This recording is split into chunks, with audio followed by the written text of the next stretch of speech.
안녕하세요. 오토캐스트 이다일입니다. 오늘 전해드릴 차는 혼다의 어코드 하이브리드 2021년식이에요.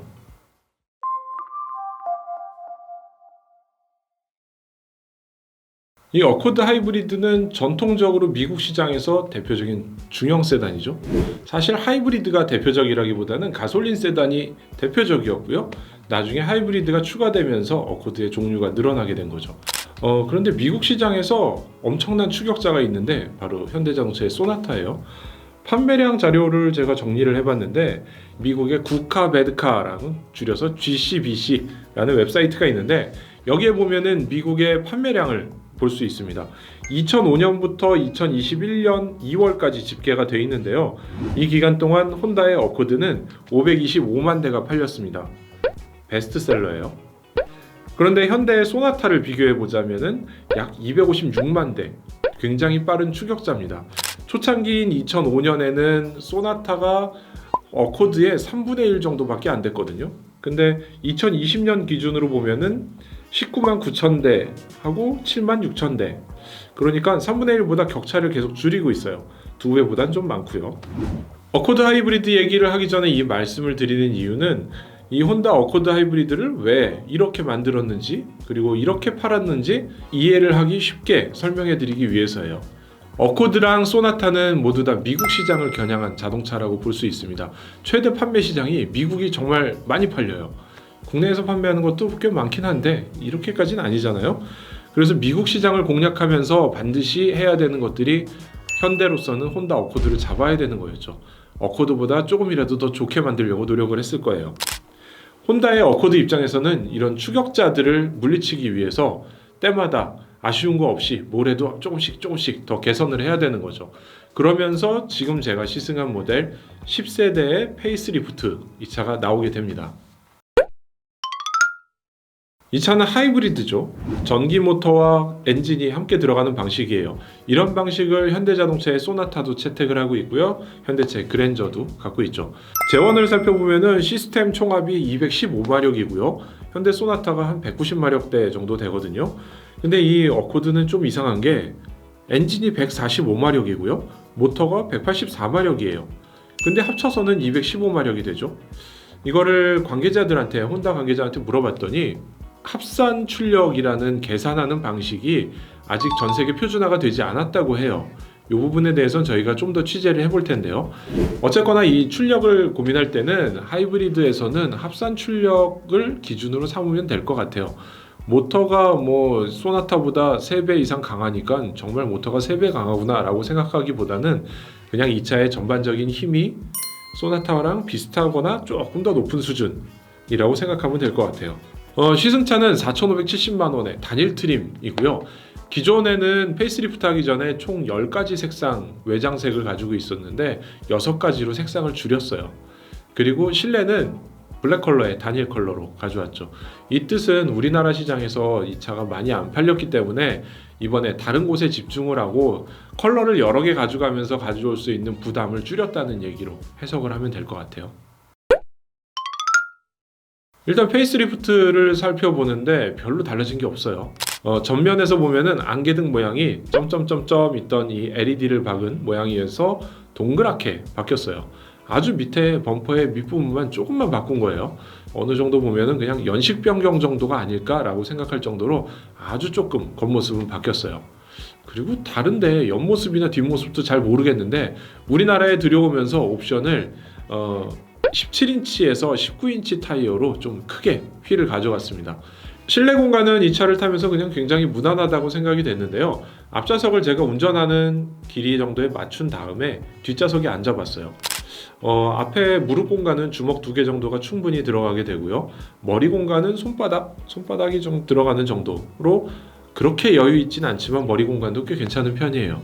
대신에 신발 공간은 꽤 넉넉해요. 발을 왔다 갔다 할 수 있을 정도로 발밑에 공간이 넓게 확보되어 있어서 전혀 불편하지 않게 편하게 탈 수 있는 중형 세단급의 실내를 갖고 있어요. 전반적으로는 페이스리프트를 하면서 우리나라 고객들이 좋아하는 옵션들을 많이 집어넣었어요. 한국에서 더 팔고 싶어서 열심히 노력한 흔적이 여기에 보이는 거죠. 열선 버튼이 좀 스티어링 휠 가운데 스포크 안에 들어가 있는 게 조금 어색하기는 한데 그래도 열선 핸들 그 다음에 통풍 시트, 앞좌석 2개의 통풍 시트가 들어가 있습니다. 스마트폰 무선 충전을 할 수 있게 살짝 기울인 상태로, 요게 적정한 속도에서 브레이크를 꽉 밟아도 이게 넘어지지 않을 정도, 앞으로 날아가지 않을 정도의 각도를, 최적의 각도를 찾아서 딱 얹어 놓는 거예요. 뒷좌석에 USB 2개를 딱 박아줬습니다. 하이브리드 모델인데 요즘에 트렁크에다 배터리 싣고 다니는 하이브리드 차 거의 없죠. 이 차 역시도 배터리를 뒷좌석 아래쪽으로 집어넣었기 때문에 트렁크 공간에는 뭐 타이어 펑크 수리 킷 정도만 들어있고요. 트렁크 공간은 풀로 그대로 다 사용을 할 수 있게 되어 있습니다. 그리고 뒷좌석 역시 폴딩이 가능해요. 배터리는 시트 밑으로 들어간 만큼 시트가 이렇게 낮아지거나 이러지는 않고요. 경사가 조금 있기 때문에 평평하게 SUV처럼 펴지거나 이러지는 않아요. 좀 아쉬운 게 있는데요. 트렁크에서 이 시트를 폴딩하려면 레버를 당기게 되어 있는데, 레버를 당긴다고 시트가 푹 넘어지지가 않아요. 어차피 가서 손으로 또 한번 밀어줘야 돼요. 그런데 이게 시트에서 아예 당겨서 한 번에 접을 수 있으면 더 편할 텐데, 시트에는 폴딩 레버가 없어요. 그래서 트렁크를 열고 당긴 다음에 다시 가서 접어야 되는 불편함이 좀 있긴 하네요. 이 혼다 어코드의 디자인을 보고 되게 촌스럽다거나 이게 요즘 차 맞냐, 소나타랑 비교해서 너무 옛날 거 아니냐, 이렇게 말씀하실 수 있어요. 저도 거기에 동감을 하고요. 좀 실내가 클래식하죠, 좋게 말하면.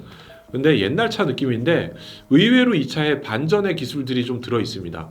지금까지 항상 혼다를 타면은 내비게이션이 조금 아쉽고 스크린이 좀 아쉽고 이랬었는데, 이런 점들을 이 안드로이드 오토하고 애플의 카플레이로 해결을 해주고 있어요. 이걸 이용해서 무선으로 연결을 하니까 아주 간단하게 카카오 내비를 사용할 수 있고요. 이 내비에 표시되는 게 요 옆에 스크린에만 나오는 게 아니라 헤드업 디스플레이에도 요약된 정보가 나온다는 거예요. 이거는 정말 유용한데요. 특히나 수입차에서 가장 약점으로 꼽혔던 내비게이션을 헤드업 디스플레이까지 연동을 해서 사용할 수 있게 만들었다. 그거를 무선으로 연결해서 사용을 한다. 이거는 정말 완전히 다른 차원의 편의성을 가진 차가 된 거라고 말할 수가 있습니다. 또 다른 꽤 돈 나가는 기능 하나가 또 들어갔는데, 요거 굉장히 아이러니하지만 의외예요. 이 혼다가 혼다 센싱이라는 기술을 포괄해서 가지고 있잖아요. 그 중에 하나 재밌는 게 BSI라는 거예요. 블라인드 스팟을 경고를 해주는 건데, 사각지대에 차가 있을 때 경고해 주는 거. 다른 차들에 굉장히 많이 있잖아요. 우리나라에 있는 차들 요즘에 거의 다 들어있죠. 사이드 미러에 보면 이렇게 노란불 들어오는 거, 그게 나오는데 이 차에는 방식이 독특하게도 레이더를 사용합니다. 여기서 좀 정리할 필요가 있는데, 어떤 리뷰에서는 라이다라고 얘기하기도 하고요. 시승기에서 라이다라고 하신 분들이 꽤 있어요. 근데 라이다하고 레이더는 완전히 다른 거거든요.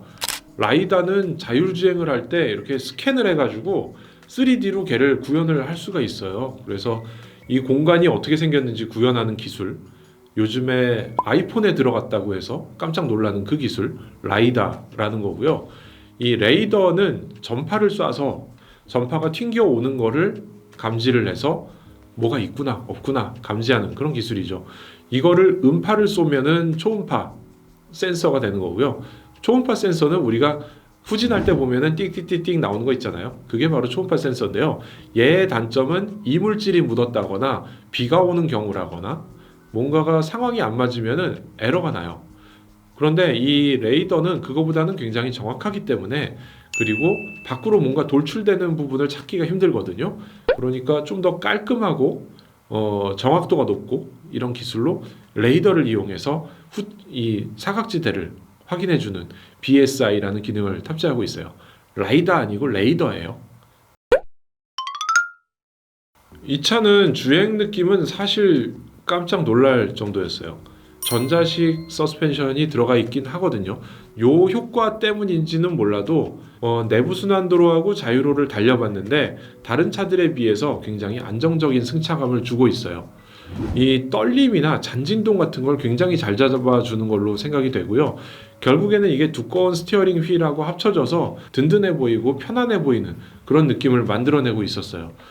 스티어링 휠에서 살짝 떨리는 같은 거는 조금은 느껴지긴 하고요. 도로 진동 같은 것도 느껴지긴 하는데, 휠 사이즈가 17에서 19인치로 커졌고, 게다가 이 차는 프리미엄 브랜드도 아니고, 그리고 주행 성능에 있어서 큰 기대를 하지 않았는데 사실 여기서 꽤 괜찮은 성능을 느끼게 되니까 이거 되게 재밌는데? 라는 생각을 하게 되더라고요. 혼다의 어코드는 제 생각에 무조건 시승을 해봐야 되는 차라고 생각이 돼요.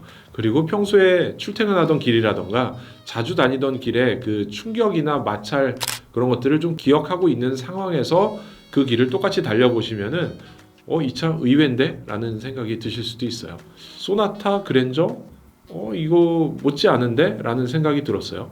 대신에 소나타나 그랜저하고 비교하자면은 이 가속 페달에서 발을 뗐을 때 계속 굴러가게 하는 그 느낌은 좀 떨어져요. 그리고 브레이크가 조금 밀리는 느낌이 있는데 이거는 하이브리드니까 회생제동을 한다라고 생각을 하고 있고요. 연비를 살펴보면 복합연비 17.5였어요. 근데 저희가 시승을 해보니까 한 120km 정도를 주행을 했거든요. 평균 연비가 한 21에서 22 정도 이렇게 나왔고요. 이 차의 변속기는 이 CVT라는 것을 사용하고 있습니다. 이 CVT는 혼다가 사용하는 무단 변속기죠. 단점이라면은 변속이 띵띵띵 이렇게 변속되는 느낌이 없기 때문에 좀 밋밋하게 뭐 지하철이나 배가 가듯이 우웅 하고 이렇게 가게 되고요. 또 하나의 단점은 가속이나 추월할 때 꾹 밟아도 소리만 커지고 차는 천천히 나간다는 거예요. 어떤 면에서는 부드럽기 때문에 좋다는 분들도 있고요. 어떤 면에서는 이거 부드러워서 이거 뭐지? 가속 추월을 하는 건가? 이렇게 생각하시는 분들도 있어요. 그런데 혼다는 이 점을 착안해서 이 약점들을 보완하려고 만들기 시작하죠. CVT의 단점을 보완해서 패들 시프트를 누르면은 계기판에 D7, D6 그래서 7, 6, 5, 4 단수가 표시가 됩니다. 실제로 물리적으로는 없는 단수예요. 그런데 표시를 해주면서 프로그램을 통해서 변속을 조절을 하는 프로그램을 갖고 있어요. 게다가 이 차 하이브리드잖아요. 전기 모터가 켜짐과 동시에 최대 토크를 내는 모터를 갖고 있는 차예요. 그러니까 이 모터를 가속이나 추월할 때, 그러니까 일반 변속기의 시프트 다운 상황에 활용을 할 수 있게 만들었어요. 실제로 주행을 하다 보면은 가속을 위해서 꾹 밟으면은 CVT가 아닌데? 라고 싶을 정도로 쭉쭉 치고 나가는 게 느껴집니다.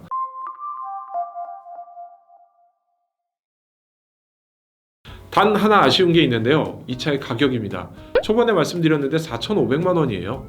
이 가격이면 우리나라에서 사실 그랜저 풀옵션이잖아요. 그러니까 미국 시장에서처럼 혼다가 내구성과 그 다음에 뭐 중고차 리세일 밸류가 좋은 차 그리고 가성비가 좋은 차 이런 걸로 우리나라에 좀 이제는 이미지를 바꿔서 입지를 굳혀야 된다고 생각을 합니다. 뭐 일본 차라서 불매라든가 혹은 리뷰도 안 한다던가 이런 거는 아니고요. 지금도 이 차를 사시는 분들이 꽤 계시거든요. 그러니까 이 차를 사실 때 이런 부분들은 포인트를 갖고 보시는 게 어떨까 싶어서 말씀을 드린 거고요. 동급의 국산차, 그랜저나 소나타 같은 차들하고 비교할 때에도 이런 점들을 주목해서 비교하시면 어떨까 해서 간략하게 주목할 점들만 좀 뽑아봤습니다. 지금까지 오토캐스트 이다일이고요. 저의 자동차 리뷰가 도움이 되셨다면 구독과 좋아요 좀 눌러주시고요. 다른 차종 시승할 때도 또 비슷한 비교해서 해외 시장에서는 어떤지 이 차에 주목할 점은 어떤지 제가 간단하게 요약해서 설명해 드리도록 하겠습니다. 감사합니다.